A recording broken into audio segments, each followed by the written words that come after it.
Hello, and welcome back to Bedtime Stories with Vice Vice Baby, where we will continue good stories for great holidays. Training for Presidency by Orison Swett Martin. I meant to take good care of your book, Mr. Crawford, said the boy, but I've damaged it a good deal without intending to, and now I want to make it right with you. What shall I do to make it good? Why? What happened to it, Abe? Asked the rich farmer, as he took the copy of Wem's Life of Washington, which he had lent young Lincoln, and looked at the stained leaves and warped binding. It looks like as if it had been out through all last night's storm. How came you to forget and leave it out to soak? It was this way, Mr. Crawford, replied Abe. I sat up late to read it, and when I went to bed, I put it away carefully in my bookcase, as I call it, a little opening between two logs in the wall of our cabin. I dreamed about General Washington all night. When I woke up, I took it out to read a page or two before I did the chores, and you can't imagine how I felt when I found it in this shape. It seems that the mud daubing had got out of the weather side of that crack, and the rain must have dripped on it 3 or 4 hours before I took it out. I'm sorry, Mr. Crawford, and I want to fix it up with you, if you can tell me how, for I have not got money to pay for it. Well, said Mr. Crawford, come and shuck horns 3 days, and the book's yours. And Mr. Crawford told young Abraham Lincoln that he had fallen heir to a fortune. The boy could hardly have felt more elated. Shuck corn only 3 days, and earned the book that told all about his great hero.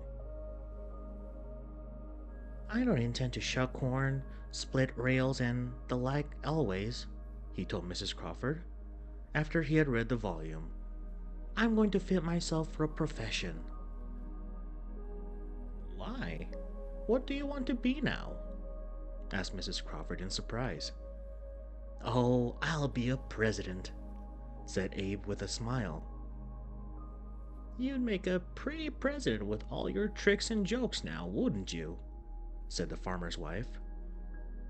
Oh, I'll study and get ready, replied the boy, and then maybe the chance will come.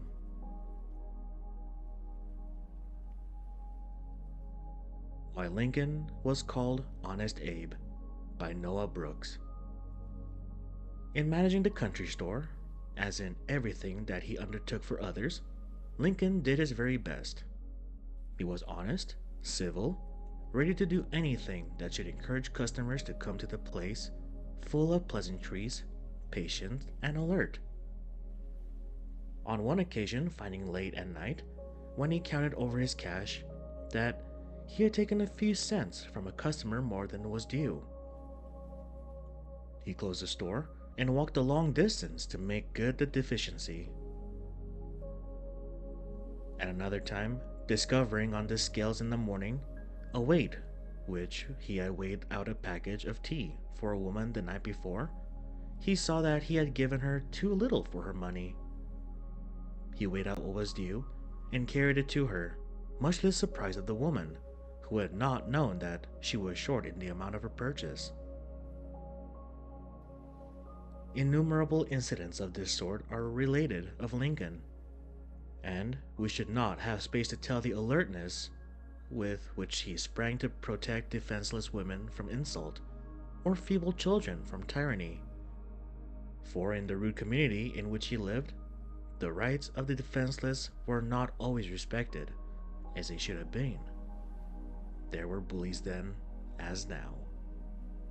Thank you for tuning into this episode of Bedtime Stories with Vice Vice Baby.